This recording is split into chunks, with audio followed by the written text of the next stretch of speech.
നമസ്കാരം. സ്ത്രീധനം എന്ന സാമൂഹ്യ തിന്മ ഇന്നും തുടരുന്നു എന്ന് നമുക്കറിയാം. സ്ത്രീധന സമ്പ്രദായം ഒരു സാമ്പത്തിക സാമൂഹിക പ്രശ്നം എന്ന നിലയിലാണ് കണ്ടുവരുന്നത്. അതുകൊണ്ടാണ് നിയമപ്രകാരം നിരോധിച്ചിട്ടും ഇന്നും ഡൗറി സിസ്റ്റം നിലനിൽക്കുന്നത്. നമുക്ക് അതിൻ്റെ മനഃശാസ്ത്ര കാരണങ്ങൾ പരിശോധിക്കാം. നമ്മുടെ നാട്ടിൽ നടക്കുന്ന പെണ്ണുകാണൽ ചടങ്ങ് എന്നത് തെറ്റായ പ്രയോഗമാണ്.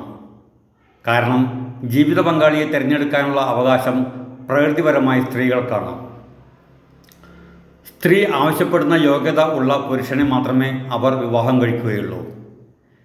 ഇപ്പോഴത്തെ സാഹചര്യത്തിൽ ഗവൺമെൻറ് ജോലിയുള്ളവർക്ക് മുൻഗണന, സാമ്പത്തിക ശേഷിക്കാണ് രണ്ടാം സ്ഥാനം. പുരുഷൻ്റെ വ്യക്തിത്വം, സ്വഭാവമഹിമ ഒന്നും പരിഗണിക്കപ്പെടില്ല. അങ്ങനെ സ്ത്രീ സെലക്ട് ചെയ്യുന്ന ആണിനെ വാങ്ങാൻ പെണ്ണിൻ്റെ വീട്ടുകാർ നൽകുന്ന പ്രതിഫലമാണ് സ്ത്രീധനം.